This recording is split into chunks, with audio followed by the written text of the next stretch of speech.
Hello, everybody. Welcome to the David Greene Show. We've got a market update for you today. We're going to be talking about new commission structures inside of real estate. We're going to be talking about the Florida condo crash that no one is talking about, but is very significant. And we're going to be talking about mortgage rates ticking down and how that could have a significant effect in the future of demand for real estate and then ultimately prices and your ability to get a home. So before we get into that, a couple things you should probably know. This is the David Greene Show on YouTube. There's also a podcast called The David Greene Show, Real Talk Real Estate. You can follow that on Apple Podcasts or Spotify, and please take a second to go do it. If you're already following, I love you, but I definitely need a 5-star review from you for the show to get it to rank higher in the algorithm so that other people will see it. So if you could do me a huge favor and head over there and follow me, I've got more content like this. So if you're a fan of the show, you already know this. If you're new, welcome. I'm trying to make content that's different than everyone else. You typically get a lot of inspirational stories. You get a lot of how X person built 1,700 units in 7 minutes at the age of 7. And it's a problem. That's what a lot of the real estate podcasts out there are showing. I'm taking the opposite approach. I'm talking about the things no one's talking about in the world of real estate. And I'm talking about what goes on behind the curtain of real estate. So I have a real estate brokerage, a real estate team, a mortgage brokerage, a real estate university, and then I buy real estate myself. So I have short-term rentals, medium-term rentals. I've got rent by the room. I've got traditional rentals. I invest in other states. I own property all throughout the country. I've written some books on different things like the BRRRR strategy, long distance real estate, and even personal finance, my book, Pillars of Wealth.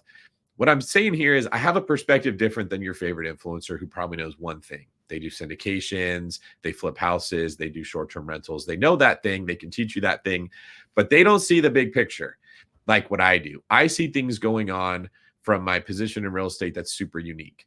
I see issues, for example, with the insurance industry. It's really bad right now. Big problems are happening. A lot of houses are falling out of escrow. Agents are talking about this all the time. It's not really making its way to newer investors, only experienced ones. Well, I've got shows that are currently in the editing process right now that will be released on the David Greene Show that are going to be discussing with insurance specialists why they're high, why premiums keep going up, what's contributing to this, and what you can do if you want to try to save some money. Most people aren't making podcasts on that. So if you're listening to this, I'm asking you to please go follow the show. Take a listen. Let me know what you think. Also, if you're not subscribed to this channel, you got to take a second to do it so that you do get notified when I'm going live. Now, if that happens when you happen to be at work and you're not available to join in, that's okay. But you still want the notification to know what's going on so you can check the title of the show and see if this is something that would be relevant to you, or to make a mental note. Hey, I need to go and listen to David's video when I go home. I'm also trying to make shorter content and more frequent so that you just get the facts you need, just the information that you need, nutrient rich, dense information, like a meal ready to eat if you're in the military, not an hour and a half of listening to someone talk to get 12 minutes of useful information. You can follow me on social media at David Greene 24. And we're going to get into the show here in a second. This is my first time going live by myself. I don't have anyone with me. So I'm going to be trying to maneuver through sharing my screen, talking about the content, reading the contents, and I've got Instagram Live that's joining us right now so that people know that I am going live here. So be patient with me. I will get better at this over time. Still going to be a good time, though. A couple of the comments. We got Robert Brown says, first one here. Galen Economov says, hey, David. And Phil says, I've had multiple policies get canceled for ridiculous reasons lately. So Phil is referring to the insurance situation, and it's very real. It is ridiculous. It's a problem. So I'm going to be making more content talking about that, what can be done, and just how you can be aware of it. Just like the Florida condo crash, if you don't live in South Florida, you probably don't hear about this. It's scary. It's legit scary stuff that most people are not going to tell you when they're saying, buy real estate and take my course so that you can buy real estate. They get your money, they send you through their program, and they get the hell out of Dodge before everything falls on your head. I'm not only talking about bad stuff. I don't want people to think that this is a place you go to get only negative news. This is no, the world's burning, crazy thumbnail, market's going to crash. That stuff is BS too. It's just real. There's good, there's bad, there's legit concerns, there's clickbait that makes you scared. We're giving it to you straight out of the horse's mouth. Although, do I want to be a horse in this case? We're giving it to you right out of the lion's mouth. That's not bad. How about that? Right out of the bull's mouth. I could live with that. What else? Maybe out of the grizzly bear's mouth. Yeah, let's go for any of those. And why are they associated with being honest? If it comes right out of the horse's mouth, is that assuming horses don't lie? I don't know if that's true. Maybe because they don't lay down. There's that rumor that horses never lay on the ground, so they don't lie. So that means they must be truthful. I'm walking through this in my head as we're live right now. That might be exactly where that saying comes from. Galen says, I submitted a video for you to ask section, but we have time to go over my question today. It's difficult for me to submit a video for under a minute. Galen, that means that you take too long to make your point, man. You got to kind of walk through that.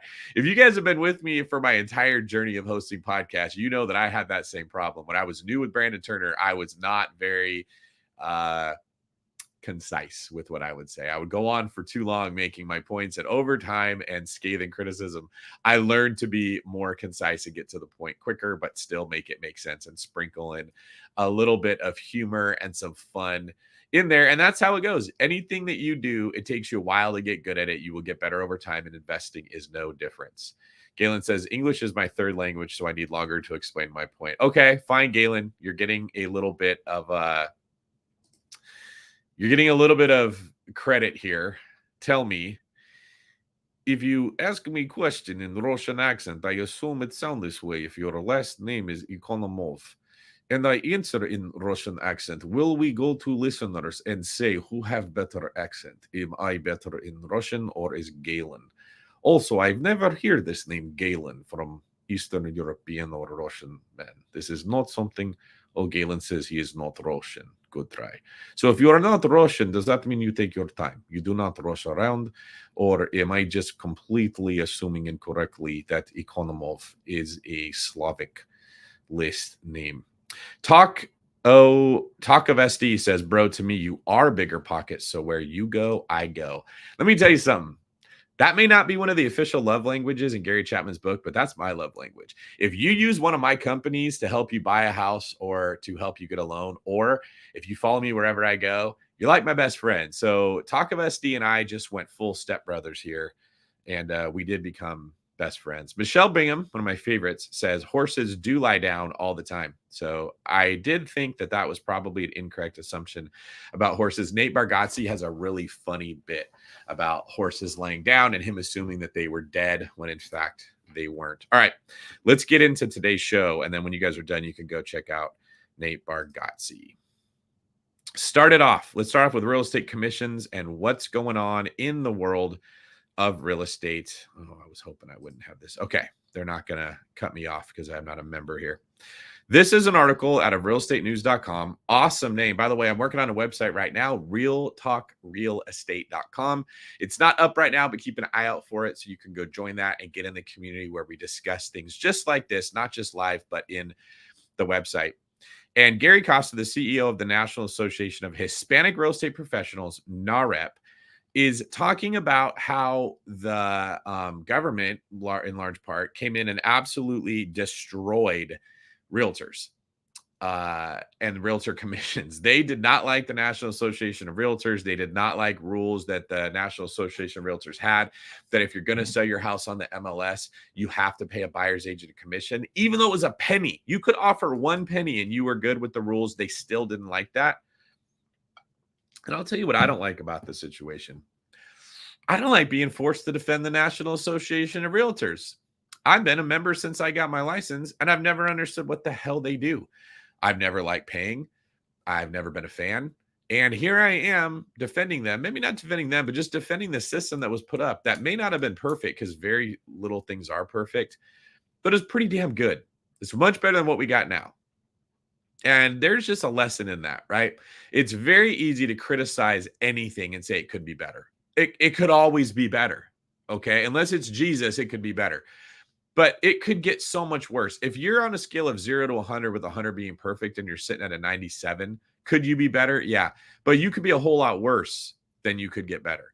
And sometimes that really negative attitude that leads to tons of criticizing hurts you more than helps you. So in this article, which I am assuming, yep, you guys can see it on the screen, the argument that Commission practices will hurt buyers and has been a tough case to make to policymakers and people who are not in the industry, but are in influential and powerful positions because the idea on a high level doesn't seem crazy. Buyers should pay for their agents and sellers should pay for their agents. That doesn't sound like a crazy idea until you break it down into more detail and you understand how the business works. So what Mr. Acosta is referring to here is the fact that it used to be sellers, and again, this was not ever forced, but this was common practice. Sellers would pay the commission for both their agent and the other side's agent. They would say, I'm paying a 6% commission or a 5% commission or a 4% commission. Part of it goes to my agent, the listing agent. Part of it goes to the buyer's agent. And by offering a buyer's agent commission, they got more buyer's agents to bring their buyers to look at the house. They got more eyeballs. They got multiple offers. They sold their house for much more. There's a reason we did this, and it wasn't a racket. Realtors are not like Beanie Siegel and gangsters from decades ago that were like holding people over fire pits and ripping their fingernails out. It made sense. I sell houses. I'm an investor. I'm also an agent. I pay my real estate agents commissions, good ones, and I pay the buyer's agent because I make more money that way. So for someone on both sides of the fence, I can say objectively, this was a system that makes most sense in a capitalistic environment. Well, the government did not like, and the judge did not like, that the listing agent or the seller was paying the commissions for both. And they said, no, buyers should have to pay their own commission. So here's what happens. Buyers now have to have an agreement in place with their buyer's agent how much they are going to pay their buyer's agent. But they don't have to pay it. They can still have the seller pay it. Okay. So you have to have an agreement of what you're going to pay your agent if the other side does not. But the other side is allowed to. So here's how this all kind of shakes out practically. You write an offer to buy a house, and the commission for your agent is part of basically your closing costs. Just like when you write an offer, you can ask the seller to pay all the title, all the escrow, all the transfer taxes. You can ask them to pay for a home warranty. You can ask for a closing cost credit to cover your loan fees and your closing costs. You can ask for a big old one to get yourself an interest rate buy down. You've had the flexibility to do this all along. And sellers have the ability to say yes or no, or they can counter. They can say, no, I'm not paying all this closing costs. If you want $20,000 in closing costs, you need to increase your offer by $15,000. Then maybe we'll talk. This has always been a situation that people could negotiate. Now, when you write your offer, in addition to everything else that you're asking a seller to pay for, you're also going to ask them to pay your agent's commission that you have negotiated that they had nothing to do with. So like, you could say, I'm going to pay my agent a crazy amount of money, 6%, but I'm going to now ask the seller to pay 5% of the 6%. I'll pay the other 1%. Or you could have negotiated a really low amount with your agent, and then the seller's like, well, I can pay that low amount, but what kind of agent are you going to get for the low amount? It just puts more pressure on buyers. And Mr. Acosta, I'm looking to see what his name, Gary, that's what I thought. Gary comes in and he makes a point. People think by decoupling these commissions, somehow consumers are going to be in a better negotiating position. And that's going to drive commissions down. But when I was talking to the Department of Justice, because guys, the DOJ is actually involved in the legal aspect of this. They're looking at it as a matter of justice that sellers are having to pay buyer's agent commissions. This blows my mind as someone that worked in law enforcement, that the DOJ is concerned about this while we have people taking over apartment complexes in Colorado, while we have terrorists actively coming into the country, while we have human trafficking of young women and young boys happening at a systemic level, and they're worried about realtor commissions. Like, man, if I wasn't already bald, I'd be losing my hair. I keep urging them to say, what is the end game here? Where do you see all this going? Even if commissions do come down, who benefits from that at the end of the day? They think that by reducing commissions, somehow that's going to result in lower prices. There's no circumstance that I see where first-time homebuyers will benefit from this. And here is what Gary is referring to with this comment. It was sold that if you decoupled commissions, meaning the listing agent did not pay for both of the commissions, the buyers paid for their own and the sellers paid for their own, commissions in general would go down, and then home prices would go down because it was sold to the people that were listening to this. The reason housing prices are so high is because the agent commissions are cooked into the process. And if we can take these commissions out, the home values will go down.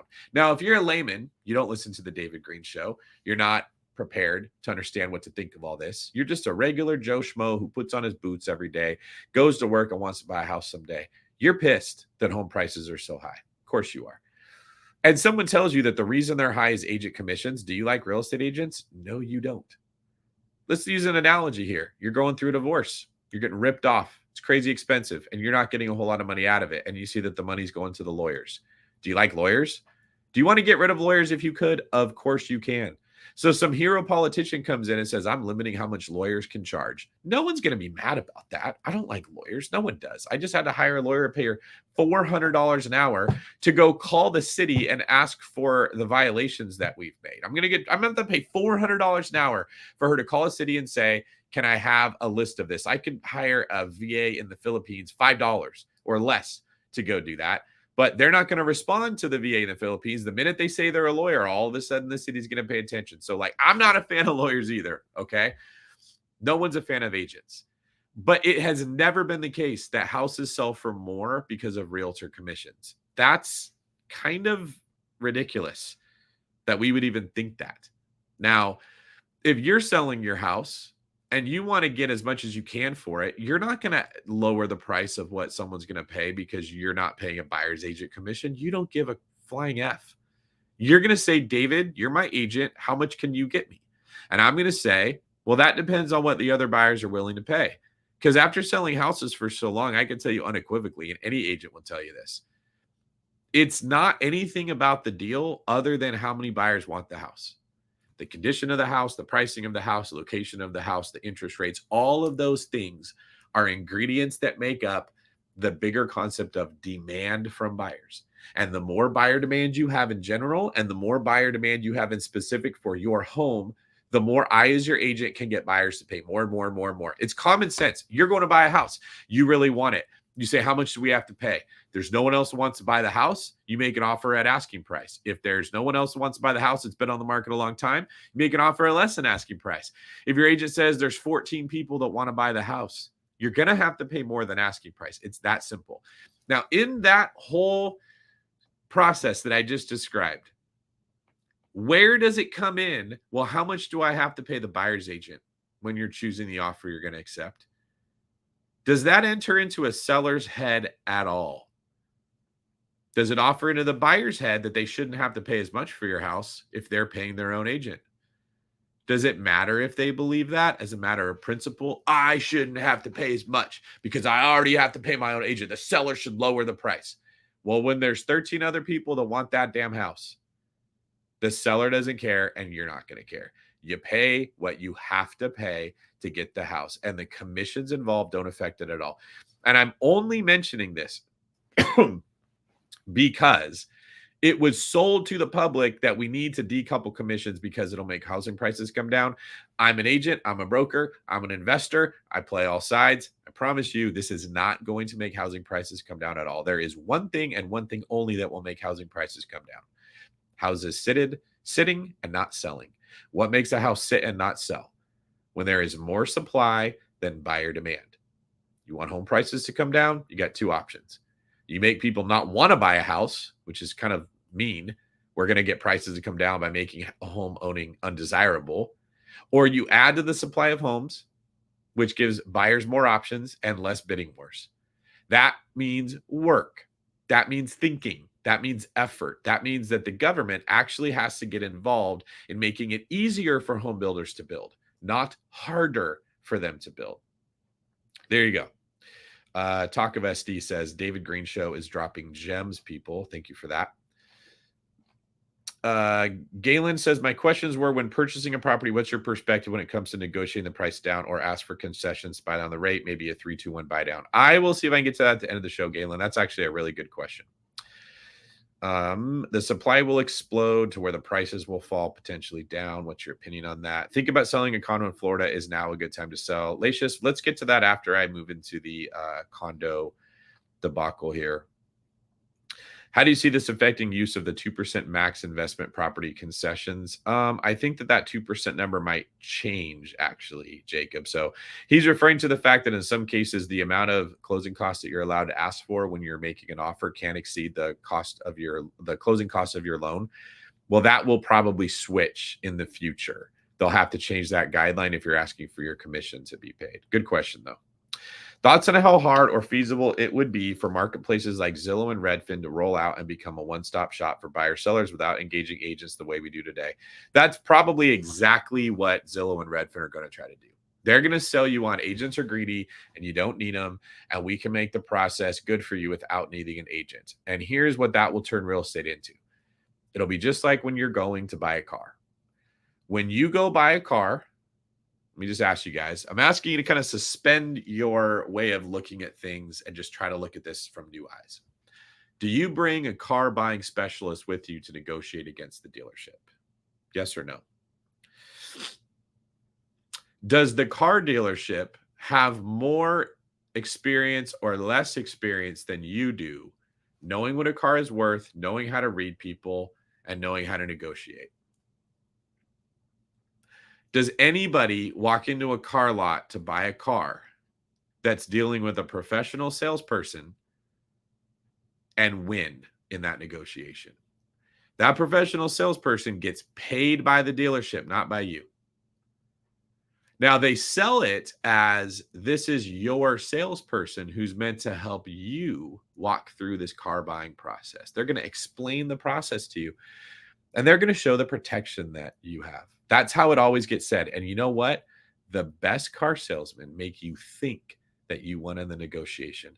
But I promise you, folks, there is nobody listening to this that ever actually beat the dealership in a deal. They don't sell deals where they lose money.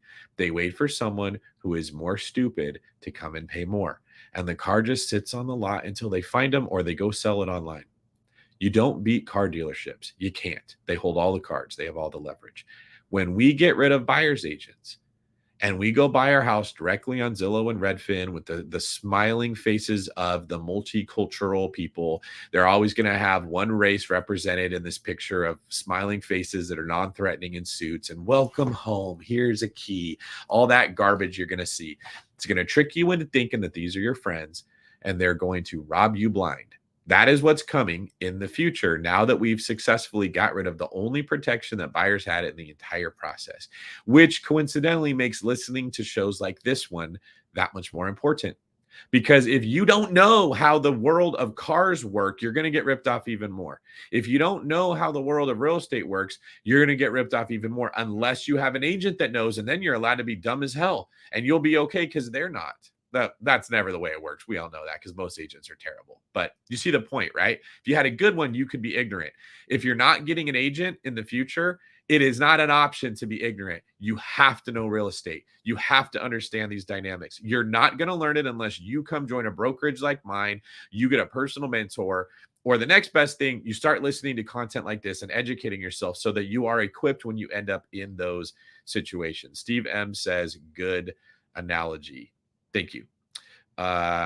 Andrew says, the phrase implies that the information is coming from the most knowledgeable source and is therefore trustworthy or definitive. Oh, he's referring to straight from the horse's mouth, which originated in Britain when people would gamble on horses and learn information from horse trainers and stable hands to improve their chances of winning. Do I not have the best real estate community in the world? Is there any community out there that's as good as those that follow the David Greene Show? You Real Talk real estaters are the real MVPs. Thank you for that, Andrew. That is super helpful. All right, let's get to the next news article that I have for you guys in addition to that one now that we are cooking. Oh, I hate when it does this. I never see which article. Here we go. NAR offers advice for sellers when it comes to agent compensation. I had all my tabs set up to share these things, and then when I actually started it, my Google Chrome, when I share the screen, the tabs that I have opened are not the same as the order I put them in. So sorry, we're up to speed now. New seller guidelines start with a brief summary of what an offer of compensation is and the typical cost. Ultimately, the National Association of Realtors, NAR, is taking a clear stand on reaffirming the practice that changes for agents and ensuring customers that they are the ones in the driver's seat. It is up to you to determine if making an offer of compensation is the best approach for selling your property. Only offer compensation or make a payment to a buyer's agent if you have your written approval and sign off on the amount. So, while NAR has emphasized that commissions have always been negotiable, that is news to some consumers, mostly because all of the articles you read have told you that they weren't, and which lied to you. NAR report earlier this year found that nearly a quarter of millennials did not know that they could negotiate agent fees, which blows my mind because there's literally a part in the contract where you have to put in a number that says what that fee is going to be. This is probably more a symptom of millennials not thinking it's their responsibility to learn the stuff they do and just blindly trusting someone else to do it, which I think we can all agree is now well embedded into American capitalistic culture. Unfortunately, the vast majority of sellers have paid 5 to 6% commissions, and that were shared between the listing agents. So no one agent gets the 5%. They split that between the two of them. So how can sellers cover costs? Noting that concessions can make homeownership more accessible for buyers by reducing the upfront expenses, the guideline lists closing costs and property repairs as types of concessions, but do not mention buyer's agent fees, though they do say concessions can cover some transaction costs. So here's what NAR's getting at. When a seller is selling a house, they're paying off their loan, they're paying the commissions of the two agents, and they're going to pay some of the closing costs. It's usually the city requires a transfer tax, a title, which is, of course, a ripoff. And then there's some title and escrow fees. But the buyer is also paying the closing costs. They are also paying their loan officer or their lender a lot of money to be able to borrow money to buy the house. They're also having to make the down payment for the house, which can be anywhere between 3 and 25%. They're also having to make all the repairs on the house that the seller didn't make. They're also having to buy all the furniture to move into the house. They're also having to get all the utilities turned on in their name. If you guys have ever bought a house, you've seen it is a lot of money to get that thing started. So as a common sense practice, sellers realized they already got to spend a ton of money to buy my house. I want them to be able to pay as much as possible. I want them to borrow as much as possible to buy it. So I'm going to pay their commission. And NAR is basically coming out here and saying in a politically friendly way, hey, just remember, buyers pay more than sellers do when these things come along. So maybe sellers want to pay some of that commission to the buyer's agent to help the buyer be able to pay more for the house. Communicating concessions has been a tricky issue for some MLSs. In the spring, the country's two largest MLSs, the CR MLS and Bright MLS, added concessions field that allowed agents to include an amount that sellers were willing to offer. This is because part of the fallout of this ruling, as wild as this is not only do buyers have to negotiate what they're going to pay to their own agent, sellers are not allowed to tell the buyers and the buyer's agents how much they're going to pay them. They're not allowed to put it in the MLS, okay? So the buyer's agent is allowed to call the listing agent and say, are you offering compensation to pay me so my client doesn't have to? Because that makes your listing more desirable for my client. And if so, how much are you offering? But the sellers are not allowed to put that in the MLS to save themselves a phone call. This is so stupid.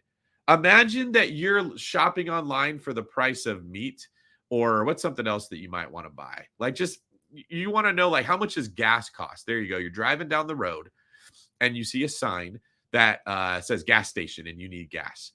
Isn't the first thing that we all do, we immediately look to see, well, what's the price of the gas? Okay. Part of the ruling here is that gas stations are not allowed to advertise their gas prices. You have to pull over, stop, get out of your car, walk in, wait in line, and talk to the gas station attendant to ask them, how much do you charge per gallon for what kind of gas? That is what we've done in this situation. Agents used to just be able to look quickly and see, oh, you're offering 3%, you're offering 2%, you're offering 1%, you're offering a penny. Then they would tell their buyers, they're only offering a penny, you're going to have to pay me. And then the buyer says, well, then I don't want that house. And it took 7 seconds and the whole thing was done. Now you got to call the listing agent who's going to say, a long run of, well, we're only offering a penny, but you still should write an offer. Your buyer can pay you on his own. Then you got to call your buyer and say, if you really want that house, you're going to have to pay my commission.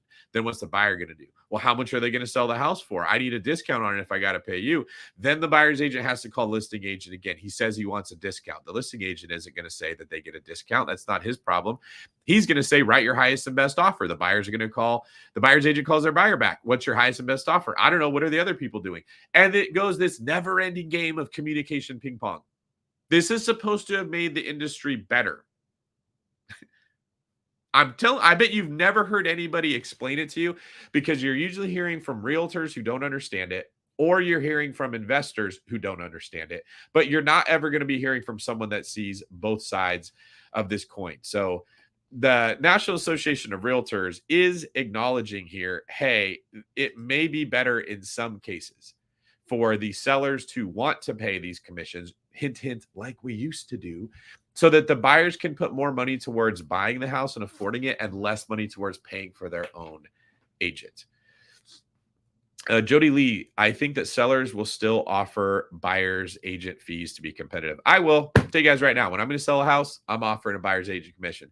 In fact, what I do is I find out what the average commission is in the area, and I go a little bit higher than average. I want it to catch every single buyer's agent's eye. Ooh, a juicy one. Hey there. Check out this cabin. Check out this house. Wink, wink. And I want the person to see my house and fall in love with it. And why do they fall in love with it? Because I spend more money than the average seller does getting better pictures taken. It's filtered. It's nice. It's juicy. You ever see how realtor headshots are always like 20 years old? They look nothing like that today.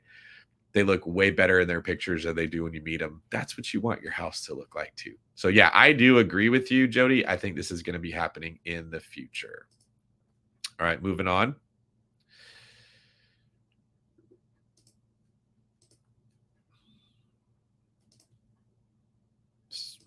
How do I share the screen? It seems like I lost it. There we go.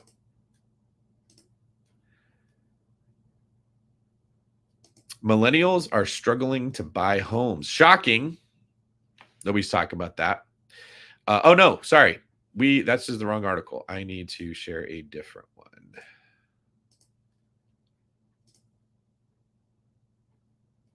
Mortgage rates are flirting with 6%.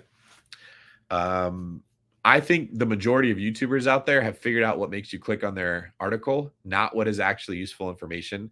And that is why I have no shame in saying you need to be following this channel and you need to be following me. And you honestly need to be telling your friends and family, follow this guy for real estate advice, not whatever the new YouTube du jour super creator is.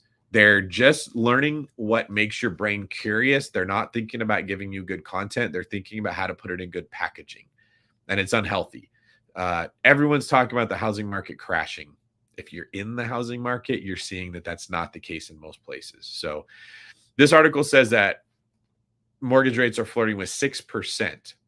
And the downward trend hasn't fired up buyers yet, but predictions of more cuts this year could move rates closer to 5%.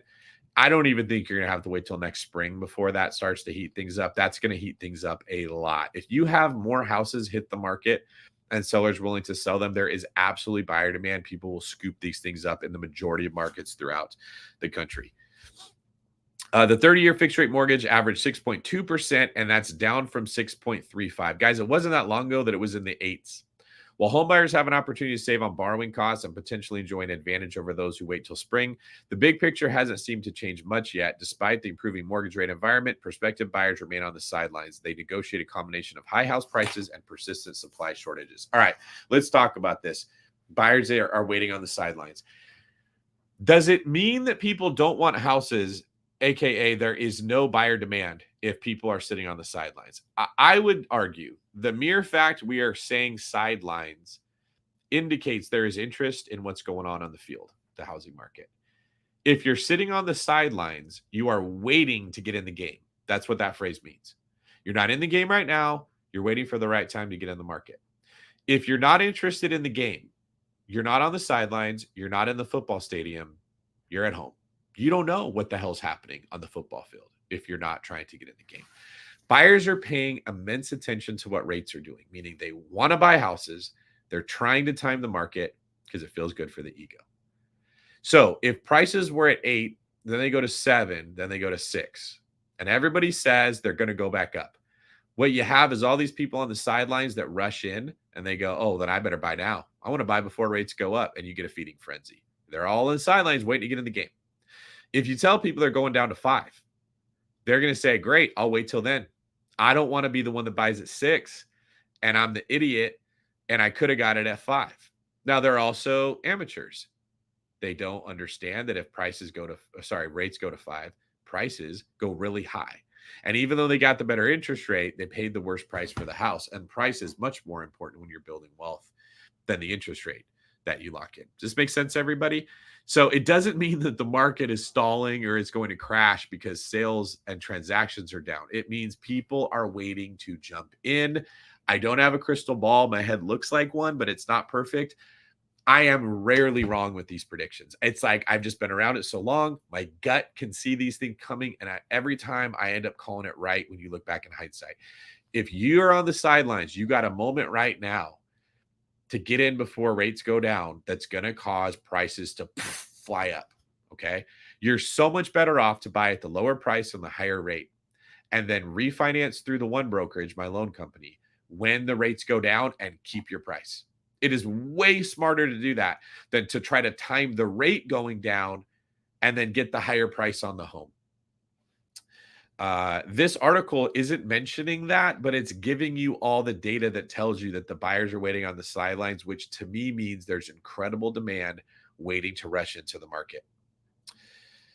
The overall easing of inflation combined with last week's weaker than expected jobs report reinforces the nearly 100% chance that the Fed is going to cut interest rates when they meet next week. Let me explain this to you. I'm working on a new book right now, and I was just covering this information in one of the very last chapters of ways that you can put real estate goggles on and you can see the market and kind of get a feel for what's going to happen, like me when I'm studying it. The Fed has two main jobs, two mandates. They have to keep unemployment low, so keep employment high, and they have to keep inflation under wraps or low. The main tool they use to accomplish this is interest rates, all right? So if inflation is going up, homes are becoming more expensive, food is becoming more expensive. It's not the most effective way, in my subjective opinion, but it is the tool they use. Is they raise interest rates to stop it down. And the logic is if it's more expensive to borrow money, people will spend less money.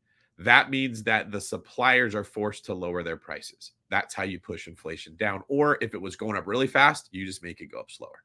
Okay. The problem is in doing that, when you raise interest rates and people spend less money, it generates less revenue for the country as a whole and the individual as a part. Just common sense, okay? If you think about how the country generates income, it's through taxes. And when do taxes occur? It's almost always when money changes hands from me to you. If I spend money, what I lost becomes what you made. It becomes income tax when you receive it. In addition to that, when I spend money, the government takes a cut of sales tax. So if I go to 7-Eleven and I buy water, all right, the government takes, I'm in California, like 7.75%, maybe it's over 8% now, sales tax. Every time a dollar changes hands, they get their almost 10% of that money. Every single time. If I don't spend money, they don't create revenue. In addition to the 10% the government takes from me, when I give you that money, you have to claim that as income. You take that and they tax you for it also. You see what I'm saying? Dollars have to change hands for the government to be able to get money. So when they raise rates and it slows this down, the government generates less income for themselves. Additionally, when I spend less money because rates are higher, you make less money. You spend less money yourself, which means where you would have spent it makes less money. And everybody's incomes come down. That's what we're seeing in the last year, year and a half, 2 years when we raise rates. Did it stop the price of things going up? It slowed it. It also made everyone make less money.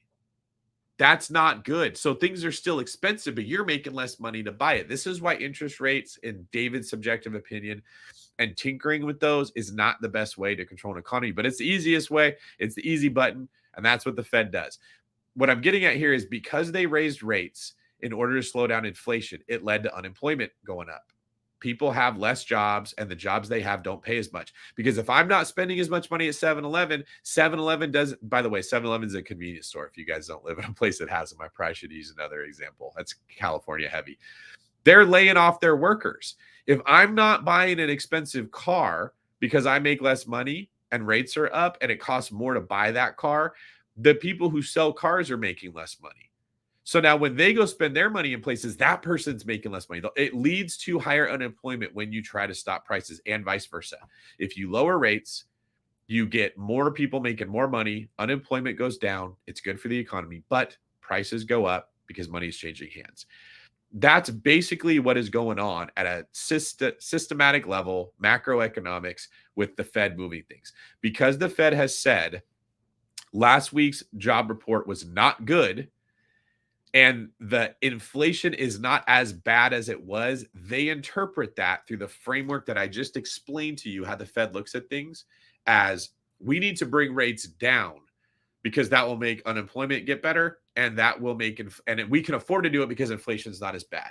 When the smart people that determine mortgage rates make their decision what they're going to offer you when you want to buy a house, they're looking at this information that I'm showing you right now. So even before rates go down, they start adjusting the mortgages for houses lower, seeing what's coming. They don't wait until rates come down before they adjust mortgage rates. They predict where they think rates are going to go, which we have a very good, accurate information right here from Chief Economist Lisa Sturdivant, and they adjust. That's why mortgages are coming down, everybody, and it's going to lead to the market heating up when all the buyers say, I think this is as low as they're going to go.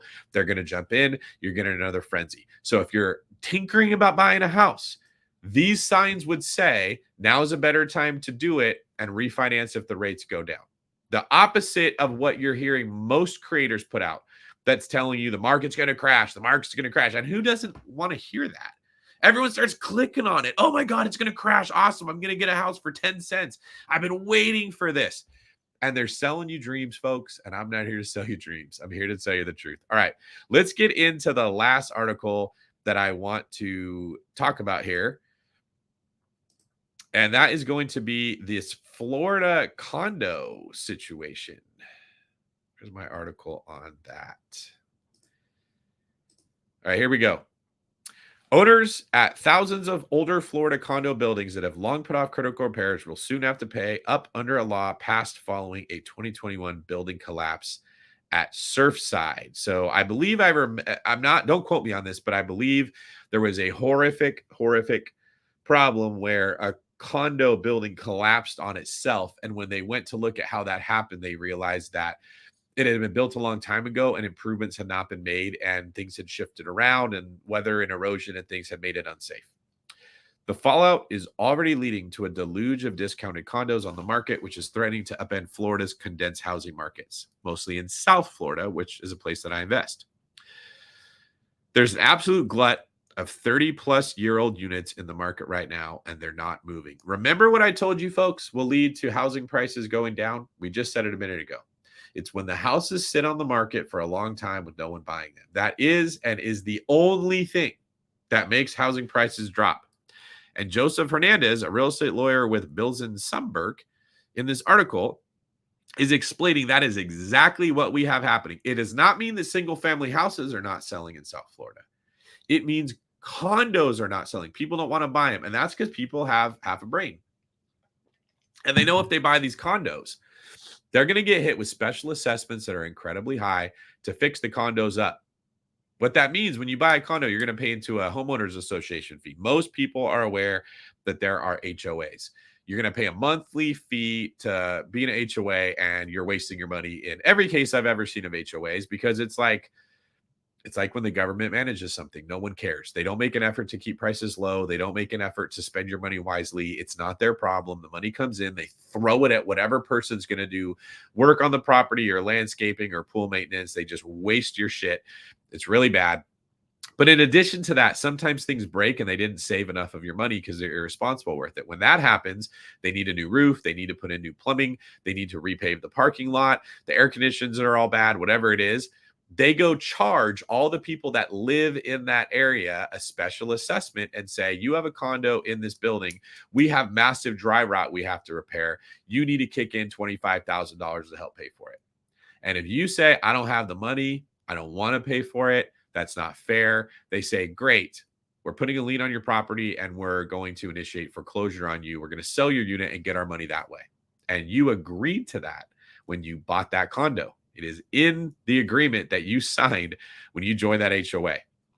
The approaching crisis could offer opportunity for savvy cash-rich buyers, but only if they're fully informed about any future costs imposed by the new law. I just opened a new tab and now I need to get you guys switched over to it.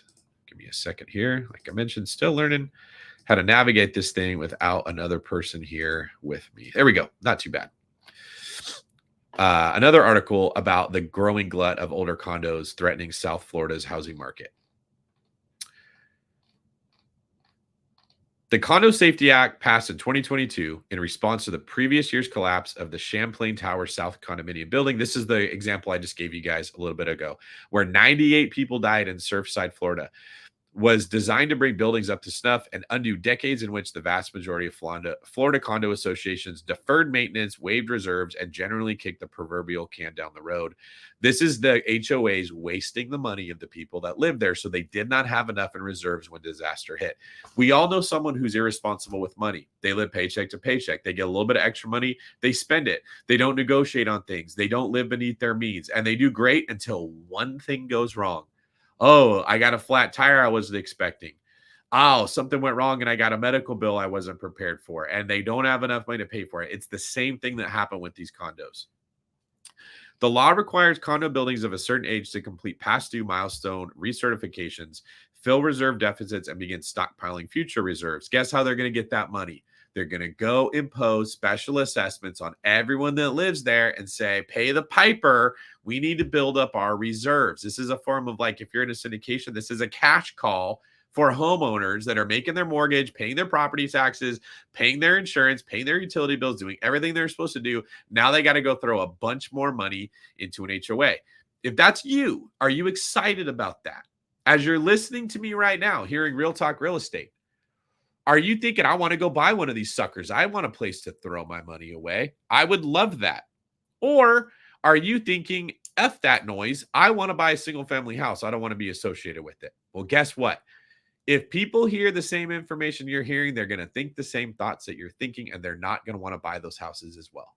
Sorry, those condos as well. They're going to avoid it. And when they avoid it, the condos sit on the market for a long time, which means the prices have to go down, and then nobody wants to buy them at all. And now you're in a position where you're going to be facing legit foreclosures on a lot of these condos because nobody wants to buy into them, which is buying into a death trap of having to spend a bunch more money on what's supposed to be affordable housing, which are condos. It's not unusual for there to be six-figure special assessments, Hernandez said. I have in Hawaii right now, in Maui. I don't own well, I guess they're not condos. They're units that I own. I guess you could they're like a condo-tel is what they call them. They're like a condo hotel. And in Hawaii, they've mismanaged these properties. And by the way, this is like the nicest association in the entire area of Kihei. I bought into the best one I could, and they still did this. They hit us up with, your two condos are going to require $125,000 assessment because we have to replace the plumbing that is old and we didn't save money for it. So you've got 3 months to give us $125,000. If you don't, we will foreclose on your property and we will take it and sell it to somebody else. Now, what do you think happens there? Most people don't have $125,000 sitting around. These are like short-term rentals that you're probably trying to live off the cash flow of if you're like all the people that have been told to buy real estate and quit your job. You say, I don't have the money, I better sell it. I got equity in this thing. Like my condos probably have about $500,000 of equity each. I bought them during COVID when prices were really low. Prices have come up a lot. But what happens when all these condos hit the market at the same time? Lots of competition, lots of supply. At the same time that demand's going down. Who's going to buy these? Do you want to buy a condo to walk into paying 125 grand? I guess that's for two of them. So it's like 56,000. Do you want to buy a condo to walk in and pay $56,000 and not be able to use it for 2 to 3 months while they do work on it? No, sir, you don't. So you don't buy that condo. So now the people can't sell them and they create an emergency. You see how they've created this stupid exigency that the market would have never done naturally if they wouldn't have mismanaged the funds. That is happening at a small degree in Maui. It's happening at a massive degree with these South Florida condos. At the end of the second quarter, there were almost 18,000 available condos that were over 30 years old in the market of South Florida, which is almost 13% increase from the previous quarter. That compares to less than 2,500 newer units, according to a report from the ISG World. What that means is these older units that are 30 years old are, because of this law that Florida just passed that said we have to upgrade them all and the HOAs are going to be responsible for this. It's the 30-year-old units that are going to be hit with those assessments. So everyone's like, hey, I'll buy the new one. I'll buy the one that's 3 years old. I got 27 years before I got to worry about this. Nobody wants the older ones, and it's creating a massive problem. And guys, as a side note, every time the government passes some law or rule that says we're going to make the building, the business owner, I'm going to create regulation for someone else to deal with, they never think about a wise way to do it. They just make a rule and say, you have to do this. We are going to force you to do this thing. And it creates massive headaches for the people that live in these communities that are actually owning real estate or starting the business or hiring the workers. That never gets talked about when you hear about the law. When you're just a regular person and they say, hey, the government's going to make these condos get up to speed and repaired so that people don't die, I'm for it. Sign off on it. They never think about the fallout of what happens when they do that. Billings or Bild said it's getting so challenging to sell these places that they're not making sense for investors anymore. Sounds like they're not making sense for anybody, even primary homeowners. The challenge in this case is threefold. If a unit owner can't afford to pay the assessment up front, they can often pay it off on a payment plan if the association has access to financing. So in some cases, the HOA can borrow money to make the repairs and then give you and hit you with a bill every month to pay off part of your portion of that financing. But not everybody wants to finance these things.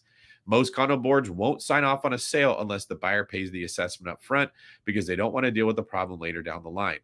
Even if the buyer is willing to pay the assessment, it is incredibly difficult to get financing in older buildings with high assessments for obvious reasons. And finally, many of these buildings are facing years of repair, so a buyer has to know what's going on, that they will be dealing with 3 to 4 years of construction. Nobody wants that. You're decreasing the demand of these things while the supply is continually going up. There are many properties in worse situations, says another one of Bild's listings in Kendall, where the building has racked up a laundry list of violations. They don't even have the money to order the engineering structural report. So not only do they have all these issues, but the HOA hasn't saved enough money to even order the report. And guess what? There will be zero accountability for any of these HOAs. Nobody gives a shit. They don't have to deal with it. They don't own the buildings. It's the owners that are going to take it in the shorts. My thought is this is heading to them being let go, and it's going to create foreclosures. I don't know that this is going to spread across the country. It'll probably be withheld within the South Florida condo market. But if you own there, I'm not going to say you should sell because I don't know who you're going to sell to, but you should be ready for the fact that the value of your condo may go down a lot. Now, what if you own single family houses in South Florida like me? Nobody has a crystal ball, but it's likely that if all these people that used to buy condos don't buy condos, you're going to see two things happen. One, they'll build new condos that are brand new, and everyone will go buy those. So you should expect to see more construction and more permits being pulled for condo builders to go build new stuff. Two, you'll see people go buy single family homes that were buying condos before. So if you own a single family home in one of these areas, the demand for it is going to go up and you'll probably have your value increase. So that's probably the move if you're thinking about buying in that area. All right. I will stop sharing my screen here and I'll get to the questions I've got. Talk of SD says, everyone should be watching the David Greene Show. Thank you for that.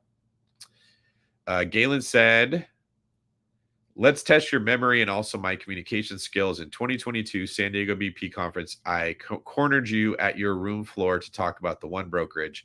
I had a salmon colored shirt and I was very adamant to talk to you in the lobby, but you later told me you wanted to escape the crowd and relax, but did spend some time by the elevator. Yep, Galen, I do remember you. I don't remember your salmon colored shirt, but I remember you made a lot of promises about how you were the best worker that we would ever have, and you are incredibly thorough and persistent, and you were going to follow up with Christian and the rest of the One Brokerage people, and then I never heard from you again. So were you not quite as persistent as what you claimed? But I do remember that conversation. Ernesto says, if I buy a property with a conventional loan and I want to buy my second investment property with a conventional loan to do house hacking, do I have to wait a year? Usually you do if they're both primary residence loans, but we can get you exceptions in some cases. So here's what I need everybody to do. You need to email me and I will put you in touch with somebody from the One Brokerage. So you can go to this website right here. You can get in touch with one of the loan officers to ask questions like that. Or you can email me directly, and I don't see, I guess you'd have to DM me to get my email, and I can put you in touch with somebody that way. Jane and Ella Cook, I see a lot of that on Oahu as well, these condo. It's just one of the reasons I don't like people buying condos if you can help it. If you're gonna do it in a market when they're going up and you can get in and get out, it's not great long-term ownership because these problems happen that don't happen as often on single-family houses. Galen says, I did follow up multiple times. You guys were looking for loan processors. I was not interested in that. We're currently hiring loan officers. We don't need processors nearly as much. We need licensed MLOs. If you guys are looking to shift your job and become a mortgage loan officer and you're already licensed, you should definitely email this email and say that's what you're looking for. So there you guys have it. This is today's news update. Make sure that you subscribe to the show. Make sure that you like the video, and make sure you send this to somebody else who gets their information from some other content creator that doesn't shoot straight from the horse's mouth, which we have learned means gives it to you straight. I'm gonna let you guys jump off. Make sure you follow me on social media. And if you have questions that I didn't get to today, feel free to send me a DM on Instagram. I'll do my best to reply there. You guys have a great day.